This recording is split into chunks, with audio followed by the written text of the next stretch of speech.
ketika suami berbuat jahat, haruskah istri bertahan? Saya harus mengatakan sebuah kesedihan karena fakta bahwa ada suami yang jahat, bahkan dalam pernikahan Kristen.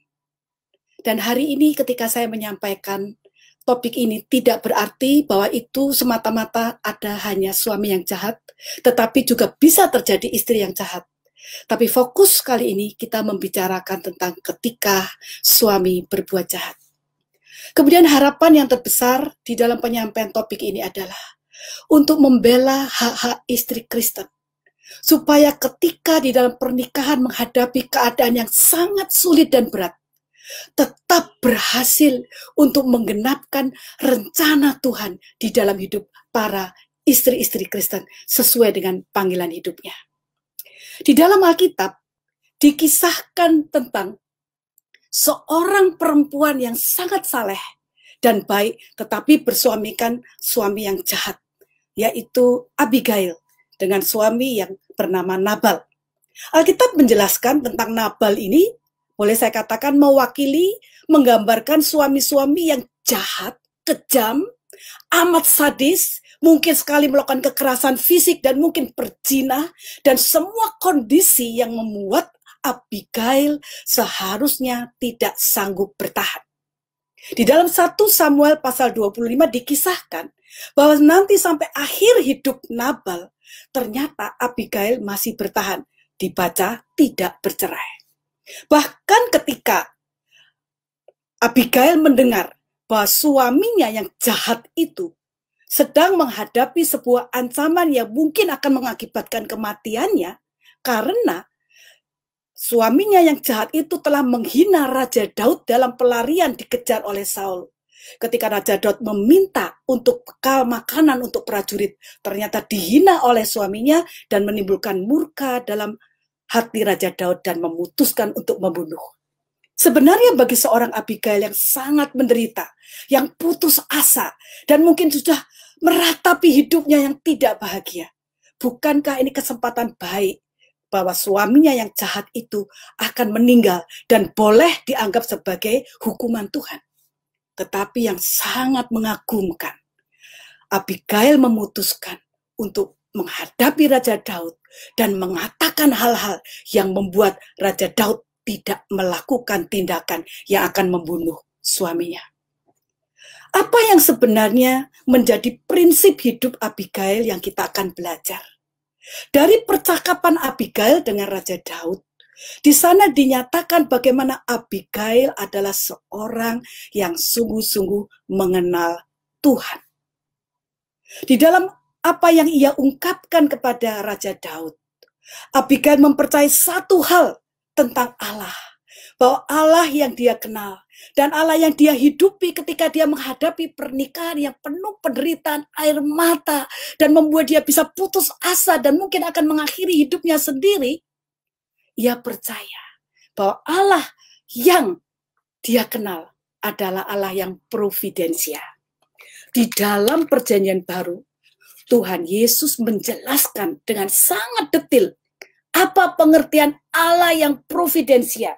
Di dalam Matius pasal yang ke-10 ayat 29 dan 30, dikatakan, bukankah burung pipit dijual 2 ekor seduit?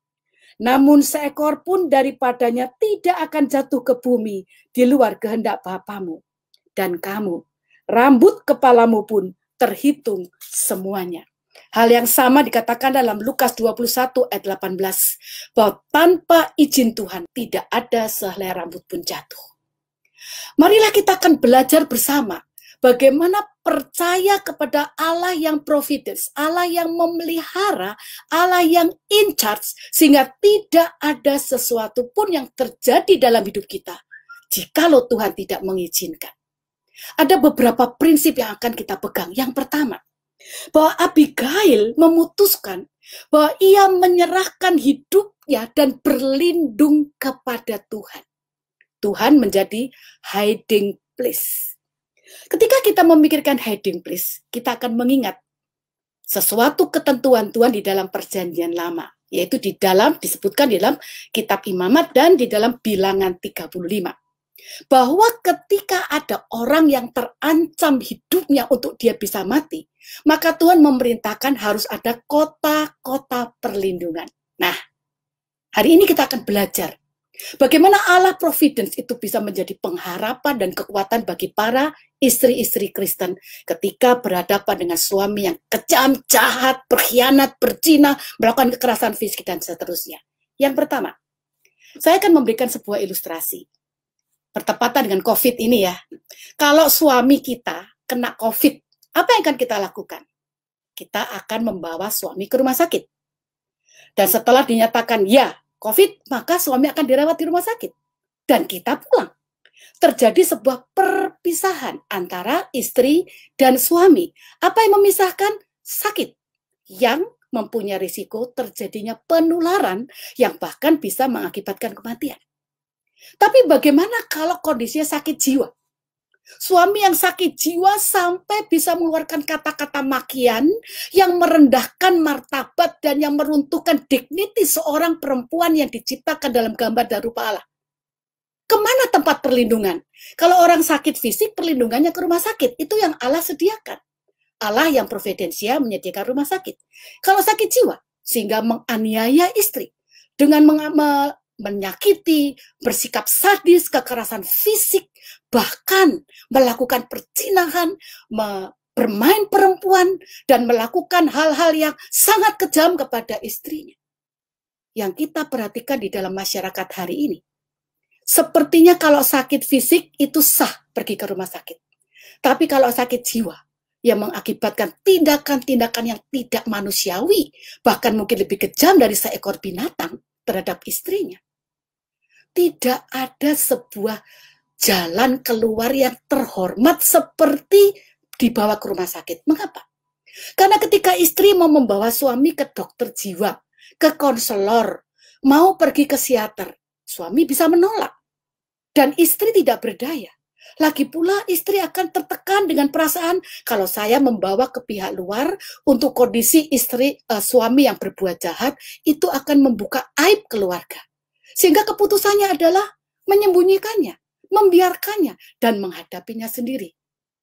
Dalam hal ini, ada providensia Allah yang tidak dijalankan oleh keluarga-keluarga Kristen, khususnya istri. Karena apa? Karena gereja belum memberikan proses pembelajaran. Mari kita melihat hal yang kedua. Ketika pernikahan itu diberkati oleh pendeta di gereja, disaksikan jemaat, maka bukankah seharusnya ketika suami berkhianat, berzina, istri harus pergi ke tempat perlindungan, ke kota perlindungan. Siapa itu? Keluarga Allah. Pergi kepada pendeta.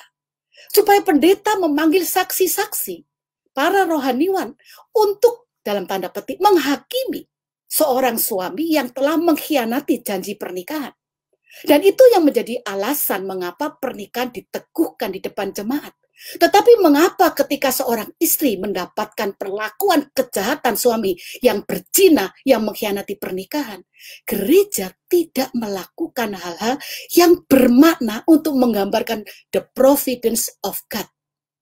Di mana gereja mempunyai wewenang untuk memberikan disiplin rohani, membuat seorang suami sadar dan bertobat, dan kalau COVID itu membuat suami bisa dipisahkan dengan istrinya, rumah sakit dan rumah, seharusnya ada kota perlindungan, ada tempat perlindungan, ada rumah perlindungan untuk para istri ketika harus berhadapan-hadapan dengan tindakan-tindakan kekejaman yang bisa membahayakan kehidupan istri sampai kemungkinan akan mendatangkan ancaman kematian.